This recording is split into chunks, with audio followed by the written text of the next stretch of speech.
हमारे प्यारे बच्चों, आज हम आप लोगों को फिजिक्स का पहला क्लास आप लोगों को बताने जा रहे हैं। इसमें आप लोगों को जानकारी है कि क्लास ट्वेल्थ में अब आप लोग आ चुके हैं और क्लास ट्वेल्थ में फिजिक्स में दो बुक चलती है, एक फिजिक्स पार्ट वन और एक physics part two. Physics part one में आपको सिर्फ और सिर्फ आवेश पढ़ना है, अर्थात चार्ज। आवेश की अंग्रेजी चार्ज होती है। पूरे फिजिक्स भाग एक में आपको सिर्फ आवेश ही पढ़ना है और कुछ नहीं पढ़ना है, चाहे वो आवेश रुका हुआ रहे या आवेश चलता हुआ रहे, इससे कोई फर्क नहीं पड़ता है। आप आवेश पढ़िए पूरे फिजिक्स पार्ट वन में, ठीक है। तो यहाँ पर देखिए, सबसे पहले हम लोग जानते हैं कि कोशिश करते हैं कि इलेक्ट्रोमैग्नेटिज्म आखिर है तो क्या, ठीक है। इलेक्ट्रोमैग्नेटिज्म क्या है? इलेक्ट्रोमैग्नेटिज्म जो है ये फिजिक्स का ऐसा ब्रांच है, फिजिक्स का ऐसा ब्रांच जहाँ पर आप केवल आवेश और आवेश से रिलेटेड जितनी भी घटनाएं घटेगा या आवेश का जितना भी गुण हो, ठीक है, वो सब का अध्ययन आप कीजिएगा। तो फिजिक्स के वैसे ब्रांच को हम लोग इलेक्ट्रोमैग्नेटिज्म कहते हैं, ठीक।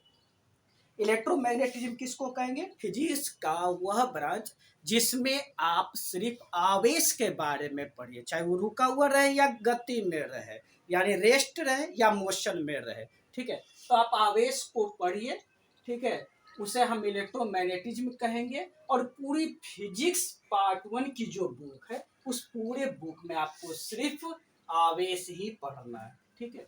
तो इलेक्ट्रोमैग्नेटिज्म जो है वो दो प्रकार के हैं, यानी इलेक्ट्रोमैग्नेटिज्म को दो भाग में बांट दिया गया है।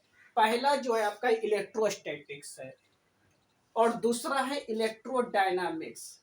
इलेक्ट्रोस्टैटिक्स में वैसे आवेश के बारे में पढ़िए जो रुका हुआ है, देखिए एकदम ऐसा ही रुका हुआ रहेगा आवेश। तो रुका हुआ आवेश के बारे में आप लोग पढ़िए इलेक्ट्रोस्टैटिक्स। अभी ये यूनिट एक है, अर्थात इकाई एक।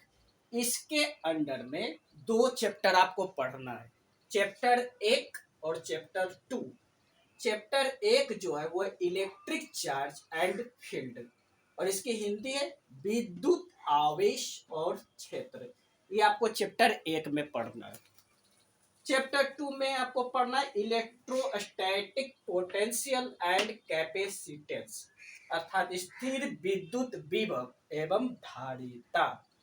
ये चैप्टर एक और चैप्टर टू में आप जब भी पढ़िएगा तो रुका हुआ आवेश पढ़िएगा, गति में नहीं, ठीक है। तो इलेक्ट्रोस्टैटिक्स ये आपका यूनिट एक हो गया।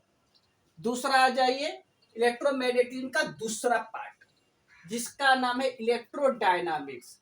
डायनामिक्स का मतलब होता है गति विज्ञान, इलेक्ट्रो का मतलब विद्युत, बिजली या जो भी आप कह लें। तो बिजली गति विज्ञान या विद्युत गति विज्ञान आप इसको कह सकते हैं। इसके अंडर में आपको क्या क्या पढ़ना है? यहाँ पढ़ना है आपको इलेक्ट्रिक करंट, जो यूनिट टू है, इकाई दो। इकाई दो में आपको इलेक्ट्रिक करंट पढ़ना है, जिसके अंतर्गत सिर्फ एक ही चैप्टर पढ़ना है और वह है चैप्टर तीन, और चैप्टर का नाम है इलेक्ट्रिक करंट विद्युत धारा। ये चैप्टर तीन आपको पढ़ना है। उसके बाद है magnetic effects of electric current and magnetism, यानी चुंबक के प्रभाव, अर्थात चुंबकीय प्रभाव किसका? ऑफ माने का, इलेक्ट्रिक माने विद्युत, करंट माने धारा, यानी विद्युत धारा के चुंबकीय प्रभाव और चुंबकत्व। ये आपका यूनिट तीन है। और इस यूनिट तीन में आपको दो चैप्टर पढ़ना है। कौन कौन? चैप्टर चार पढ़ना है और चैप्टर पांच पढ़ना है। तो चैप्टर चार जो है उसका नाम है मूविंग चार्जेस एंड मैग्नेटिज्म, गतिमान आवेश और चुंबकत्व।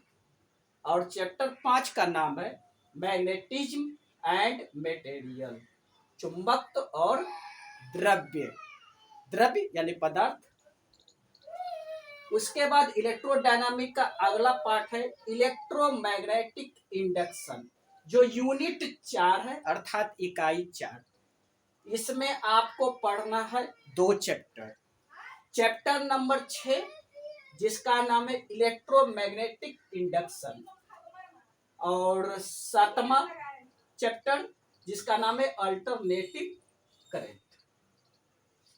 और उसके बाद है इलेक्ट्रोमैग्नेटिक वेव, ये आपका यूनिट 5 यानी इकाई 5 है। और इसमें आपको पढ़ना है चैप्टर 8 इलेक्ट्रोमैग्नेटिक वेव। तो ये आपको इतना पढ़ना है सिर्फ फिजिक्स पार्ट 1 में। अब हम अगला वीडियो में हम आपको यहाँ से स्टार्ट करेंगे। इसके लिए आप लोग अगला वीडियो का इंतजार करिए और चैनल को सब्सक्राइब कर दीजिए, शेयर कर दीजिए और लाइक भी कीजिए।